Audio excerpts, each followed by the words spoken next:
Bienvenue. Aujourd'hui, on plonge dans un univers assez unique, je crois, celui de Boris Kustodiev. Ah oui, Kustodiev, idyllique. Quand on voit ces tableaux, on pense tout de suite à une Russie presque de conte de fées, non? Des foires pleines de monde, des marchandes opulentes, on peut dire. C'est ça, et des paysages enneigés mais baignés de soleil. C'est une vraie explosion de couleurs, de joie de vivre. Voilà. Donc, notre exploration aujourd'hui, elle va porter sur cet artiste. Fascinant. Sa vie, son style si reconnaissable. Hmm. Et pour faire ça, on va s'appuyer sur les commentaires très éclairants d'une visite guidée. C'était à l'Expo Kustodiev à la Galerie Tretiakov. Une super source pour comprendre ses œuvres clés, je trouve. Tout à fait. Et l'idée, c'est vraiment de cerner l'essence de Kustodiev. Comment il a pu créer ce monde si vibrant, si idéalisé presque. Oui. Alors, même que sa propre vie, elle a connu pas mal d'épreuves. C'est ce contraste, en fait, qui est assez frappant. Mhm. Cette célébration de la vie populaire russe qui semble naître paradoxalement de la contrainte physique, quoi. C'est fou, ouais. Bon, commençons par le commencement, ses débuts. Alors, il est né en 1878 à Astrakhan. C'est ça. Il perd son père assez jeune, son père était enseignant, et c'est sa mère qui l'élève, et apparemment elle lui transmet cet amour de la culture, des traditions russes. Oui, elle a joué un rôle crucial. Et au départ, il était plutôt destiné au séminaire. Ah bah, Oui. Mais le destin, ou plutôt un peintre local, Pavel Vlasov, ah, en a décidé autrement. Vlasov repère son talent, mais alors incroyable pour le dessin. Kustodiev avait genre 9 ans. si jeune. Oui. Et il l'encourage vraiment à viser l'Académie des beaux-arts de Saint-Pétersbourg, ce qu'il fait. Il y entre en 1896. Et là, visiblement, son talent ne passe pas inaperçu. Il intègre l'atelier du grand Ilya Répine. Exactement, le maître de l'époque. Et Répine, non seulement l'apprécie, mais il l'invite même à bosser avec lui sur une commande énorme, hyper prestigieuse, la session solennelle du Conseil d'État. C'est une sacrée marque de confiance quand même pour un étudiant, hein. Carrément. Et en parallèle, il commence déjà à se faire un nom comme portraitiste. Son portrait d'Ivan Bilibine. Ah oui, Billy Bean, l'illustrateur génial. Voilà. Eh bien, ce portrait capte pas seulement la ressemblance, mais vraiment l'esprit, le style unique de Bilibine.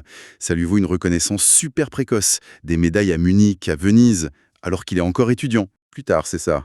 Surtout ses amis artistes, écrivains. Oui, beaucoup. On pense au célèbre Fedor Chaliapine, le chanteur d'opéra. Le portrait est magnifique. Oui, et là, l'objectif, c'est plus que la ressemblance. Kustodiev veut saisir l'inspiration créatrice, comme il dit. Hmm, Et pour Chaliapine, il le peint flamboyant devant une scène de Maslenitsa, le carnaval russe. Ça le connecte direct à cette culture populaire qu'il adore. c'est un portrait iconique, vraiment. Mais il n'a pas fait que ça comme portrait. Non, non, il explore d'autres pistes. Vers 1910, par exemple, il y a un portrait de sa cousine, Maria Plotnikova. Et là, on sent autre chose. Une influence de l'art populaire, le loubok. Ces iforges traditionnels très colorés. C'est ça, des lignes simples, des couleurs vives. On pense aussi aux vieilles enseignes de magasins, qu'il collectionnait d'ailleurs. L'approche est plus décorative, plus stylisée, quoi. D'accord. Certains historiens d'art, comme Pospelov, y voient même une sorte d'anticipation de l'avant-garde. Ils traitent la figure humaine presque comme une nature morte, en quelque sorte. C'est intéressant ce virage vers le populaire. Et ça se confirme assez tôt, non? Dès son œuvre de diplôme en 1903, si j'ai bien compris. Absolument, c'était audacieux. Au lieu d'un portrait, ce qui était attendu, il présente le bazar au village. Ah, Une scène de genre, pleine de vie, bouillonnante. Et ça marche, médaille d'or.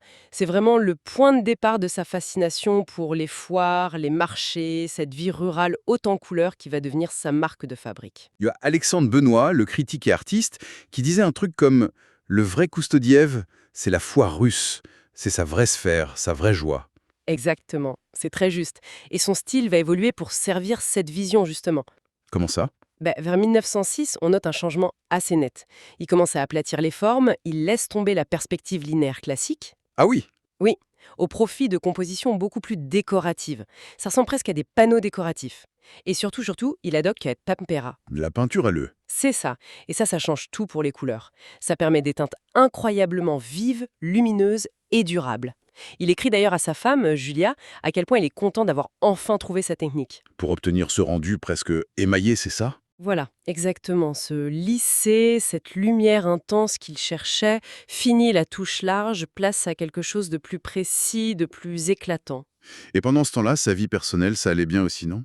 Du moins au début. Oui, oui. En 1903, il se marie avec Julia Prochinskaya. Il l'avait rencontrée près de Kinechma, sur la Volga. Un mariage visiblement très heureux qui le porte. Il lui écrit une phrase très belle, non? Quelque chose comme Quand je peins, je sens que je suis aimé et que l'on m'aime. Oui, c'est fort. Et sa famille devient un sujet central dans son art, Julia, puis leurs enfants, Kirill et Irina. On le voit dans des toiles comme Matin, peinte à Paris, ou Lilas. C'est plein de lumière, de tendresse. Ouais, c'est très doux, très intime. On sent même une petite influence passagère de l'impressionnisme français là-dedans, tu vois. Ah oui, dans la lumière, l'atmosphère. Exactement, c'est joyeux. Et puis, il y a le grand projet du Thérème. Ah, le Thérème, cette maison incroyable. Oui, cette grande maison en bois, dans le style russe ancien, qu'il fait construire près de Kinechma, vers 1905. Un vrai lieu d'ancrage familial. Ils y passent tous les étés, il a son atelier au deuxième étage. Il y a ce tableau Promenade où on le voit avec Julia à cheval. C'est dans ce coin-là? Tout à fait. Acquis par la Tretiakov d'ailleurs. Ça montre bien ce cadre idyllique, cette vie heureuse. Un bonheur qui, malheureusement, va être rattrapé par la maladie. Ça commence quand déjà? Assez tôt, hélas.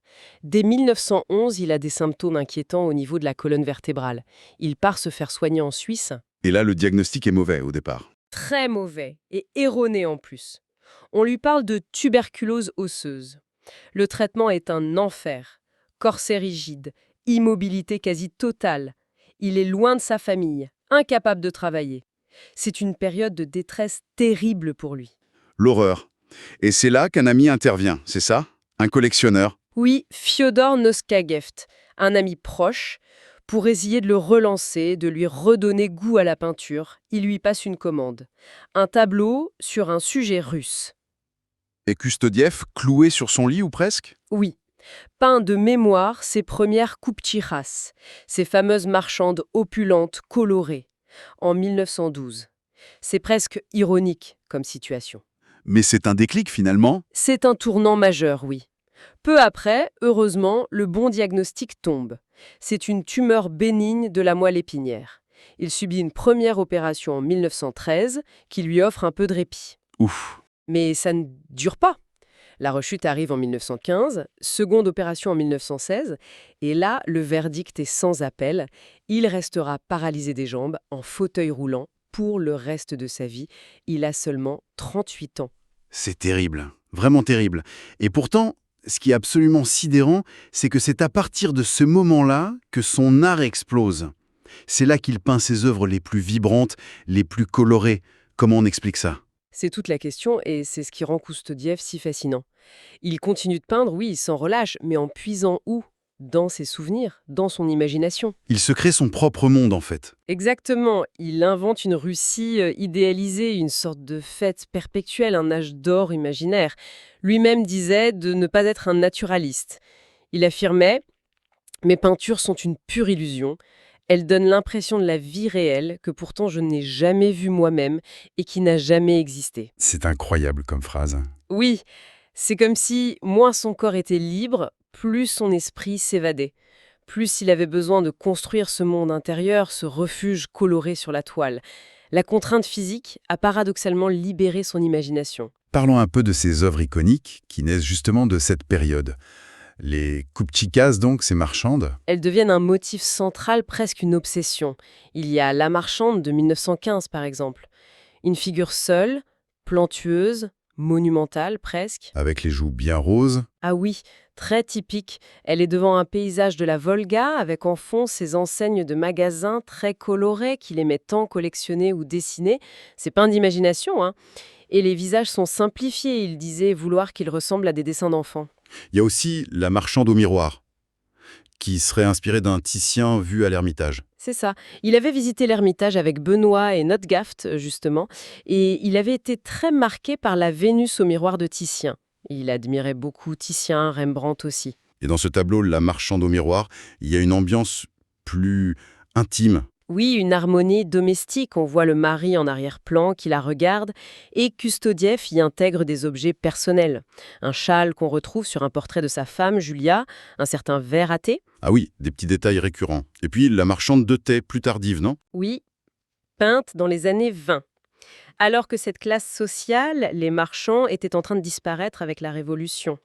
C'est donc aussi une sorte d'hommage nostalgique, une célébration d'une certaine abondance, d'une harmonie perdue. Toujours avec ce fameux verre à thé, hein, Toujours. ouais. En 1915 aussi, il y a une autre œuvre majeure qui fait parler d'elle, La beauté, Krasavitsa, son premier grand nu. Ah oui, la beauté. Gros succès et petit scandale aussi. Pourquoi scandale? L'inspiration, c'était une actrice du théâtre d'art de Moscou, Faïna Shevchenko, qu'il avait rencontrée en travaillant sur une pièce. Et le tableau montre une femme, luxuriante, disons, très coustodievienne, opulente, cheveux d'or, yeux bleus, allongée sur un lit couvert de riches étoffes. Entourée d'objets folkloriques, j'imagine. Toujours joli. Un coffre peint, du papier peint à motifs, des petites figurines, c'est très décoratif. L'œuvre a suscité un intérêt énorme. Peut-être, comme disait un critique, Milachevski, parce que le public aspirait précisément à cette Russie opulente et idéalisée qui semblait disparaître. Une sorte de Vénus russe, quoi. Exactement, une Vénus nationale, séduisante, généreuse. Certains y ont vu une réponse d'ailleurs à une autre Vénus russe, peinte quelques années avant, celle de Larionov, la Vénus Katsap, qui était beaucoup plus brute, plus primitive. Koustodiev propose une version plus idéalisée, plus attrayante. Et il va continuer sur ce thème du nu, Oui, dans les années 20, il peint la Vénus russe. Une grande toile encore, une blonde plantureuse, très joyeuse, dans un banya, le bain russe traditionnel. avec la mousse de savon et tout. Oui, oui. Il y a même une anecdote amusante. Son fils Kirill l'aurait aidé à préparer la mousse de savon pour qu'il puisse la peindre de manière la plus réaliste possible depuis son fauteuil. C'est un naturalisme assumé, mais toujours avec cette joie de vivre débordante. Moscou aussi l'a beaucoup inspiré, je crois. Ses marchés surtout. En effet, il fait un voyage à Moscou en 1915 avec un ami acteur, Vassiliy Louchki. Et il est fasciné par l'animation des marchés, comme le marché Soukharevski ou celui des rameaux. Il les peindra ensuite de mémoire. Comme le tractir moscovite, l'auberge. Voilà, le tractir moscovite, c'est typique. Des marchands barbus, des cochers qui boivent le thé dans des soucoupes. C'est une explosion de couleurs, ce bleu cobalt, ce rouge vermillon, et une abondance de détails. Les plateaux en métal peint de Jostovo, la porcelaine Kuznetsov. Ça donne une impression très riche, très ritualisée presque. Oui, il disait même que la composition lui rappelait les icônes anciennes de Novgorod. Il l'a peint très vite, d'une traite, et il en était très fier. Apparemment, il se serait félicité lui-même, comme Pouchkine. Eh bien, bravo, père. Excellent. Mais s'il y a un thème qui incarne peut-être plus que tout Koustodiev, c'est les fêtes populaires. Et surtout, Maslenitsa. Ah, Maslenitsa. Le carnaval, la semaine avant le Grand Carême, c'était son thème de prédilection. Sa mère lui racontait même qu'il était né pendant cette semaine-là. Ah, d'accord. Pour lui, Maslenitsa, c'était l'expression même de l'âme russe. L'énergie débordante, le rire, la fête collective, avant les restrictions du carême. Et il excelle dans ces scènes. C'est vrai que c'est foisonnant, il y a plein de personnages, plein de petites scènes partout. Exactement. Il a une maîtrise incroyable des compositions multifigures. Ça grouille de vie. Il y a des garçons qui font une bataille de boules de neige, un chien qui regarde attentivement, là un boulanger dont l'odeur attire un cheval, plus loin des musiciens, une baraque de théâtre populaire.